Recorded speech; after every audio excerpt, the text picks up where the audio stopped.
السلام علیکم دوستو، امید ہے آپ سب حضرات خیریت سے ہوں گے۔ آپ سب حضرات نے ایجپشن پیرامڈز کے بارے میں سنا ہوگا۔ یہ دنیا کے عجائبات میں سے ایک عجوبہ ہے۔ ہم آج اس ویڈیو میں اس کے بارے میں کچھ ڈسکس کریں گے۔ ہم نے کچھ ریسرچ پیپر بنا کے اپنے ریسرچ کے مطابق آپ کے سامنے کچھ باتیں رکھیں گے، جو کہ یہ ویڈیو بہت ہی دلچسپ اور امیزنگ ہونے والی ہے۔ اگر ہم اہرام مصر کی بات کریں تو اہرام مصر میں تقریباً چھوٹے بڑے 118 پیرامڈز موجود ہیں، جس پر کچھ سائنٹسٹ اور ہسٹوریکل ریسرچ والوں نے ریسرچ بھی کی ہے۔ اس پیرامڈز میں جو سب سے قدیم پیرامڈز ہے وہ گیزا پیرامڈز کہلاتا ہے۔ یہ تقریباً 4500 قبل مسیح میں بنایا گیا۔ اس وقت مصر میں فرعون کا دور تھا اور وہاں کے فرعونوں کا یہ یقین تھا کہ وہ بعد کی زندگی میں دیوتا بن جائیں گے۔ اسی لیے اگلی دنیا کی تیاری کے لیے وہاں کے فرعونوں نے اپنے لیے پیرامڈز کے مقبرے بنائے اور دیوتاؤں کے لیے مندر بنائے، اور ان کے تاریخ میں کچھ عجیب و غریب اصول بھی تھے اور کچھ عجیب و غریب رسم و رواج بھی تھے۔ مصر کے بادشاہ فرعون خوفو نے 2550 قبل مسیح میں پہلے پیرامڈز کا پروجیکٹ بنایا، اور اس کا یہ گیزا پیرامڈز ان تمام پیرامڈز میں سب سے بلند اور سب سے بڑا پیرامڈز ہے، جس کی اونچائی 481 فیٹ یعنی 147 میٹر تک بلند ہے۔ اس پیرامڈز میں تقریباً 2.3 ملین پتھر لگائے گئے اور ہر ایک پتھر کا وزن 2.5 ٹن سے لے کر 15 ٹن تک ہے۔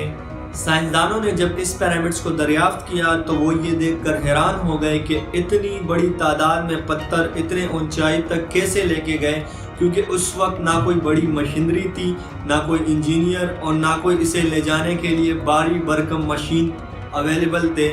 تو پھر یہ اتنا بڑا پروجیکٹ کیسے مکمل ہوا؟ سائنسدانوں کا کہنا ہے کہ اس پیرامڈز کو بنانے کے لیے فرعون نے تقریباً 10 لاکھ غلاموں سے کام لیا، اور کہا جاتا ہے کہ غلام اس پتھر کو رگڑتے رگڑتے اتنی اونچائی تک لے کے جاتے تھے، اور یہ پیرامڈز ایسے طریقے سے بنائے گئے ہیں کہ آپ اس وقت کی انجینئرنگ دیکھ کر بہت دنگ رہ جائیں گے۔ اس کے بعد خوفو کے بیٹے فرعون خفری نے اس پیرامڈز میں دوسرا اہرام بنایا، اور یہ اہرام تقریباً 2520 قبل مسیح میں تعمیر ہوا۔ اس پیرامڈز میں سفنکس بھی شامل تھا۔ سفنکس کا سر فرعون کا تھا اور باقی دڑ شیر کا بنا ہوا تھا۔ یہ مجسمہ بھی اس پیرامڈ سے دریافت ہوا۔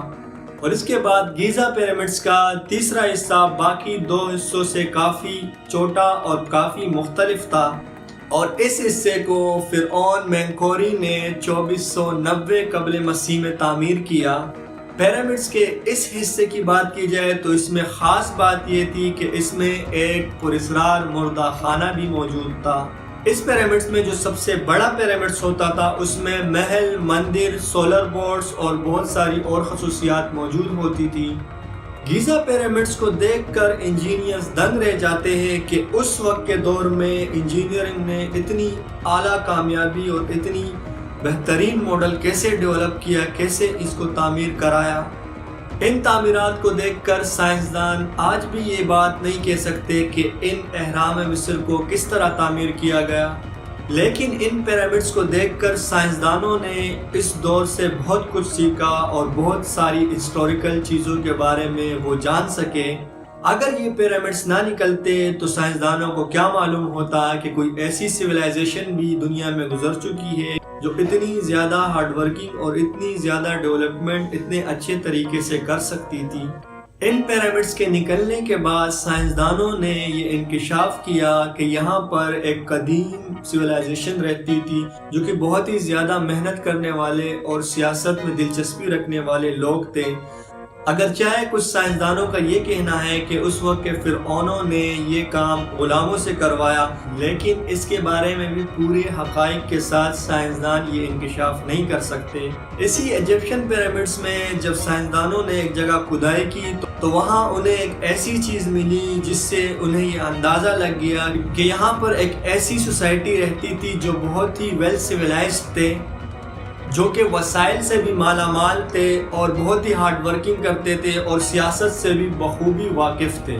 اگر دیکھا جائے تو ان پیرامڈس نے ہسٹوریکل چیزوں کو محفوظ کیا اور سائنسدانوں کو تاریخ کے بارے میں آگاہ کیا۔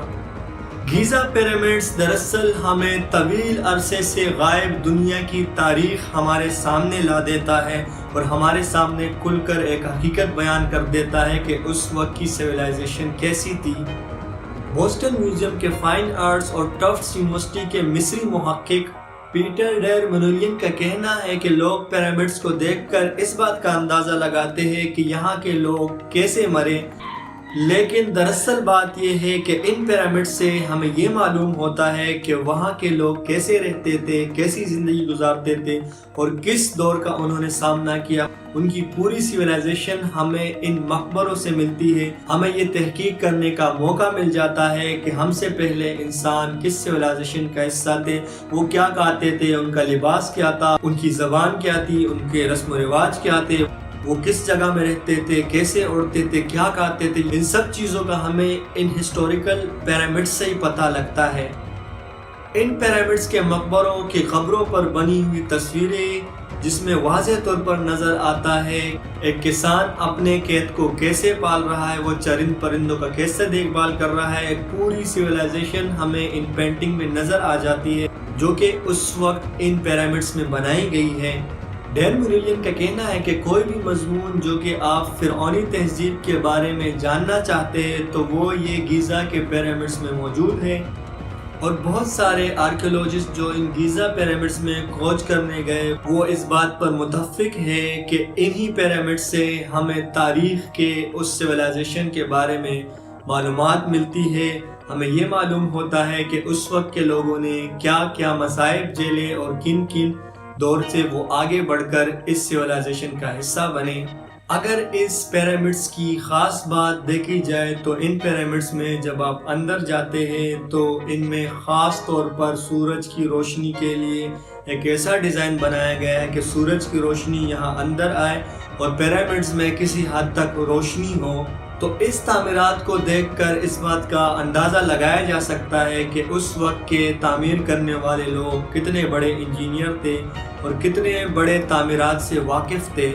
اور اس کے علاوہ ان پیرامڈس میں کچھ ایسی قبریں بھی ملی کہ جن میں سونا چاندی اور بہت ساری قیمتی چیزیں ان قبروں سے دریافت ہوئی۔ تو ایسا معلوم ہوتا ہے کہ اس زمانے میں جب کوئی مر جاتا تھا تو ان کا یہ عقیدہ تھا کہ ان کے ساتھ ان کا مال و دولت بھی دفنا دیا جائے تاکہ آنے والی زندگی میں اس کے یہ کام آ سکے۔ تو یہاں تک تھی ہماری آج کی یہ ویڈیو۔ ہم چاہیں گے کہ اہرام مصر پر ہم اپنی ایک دوسری ویڈیو بھی بنائیں۔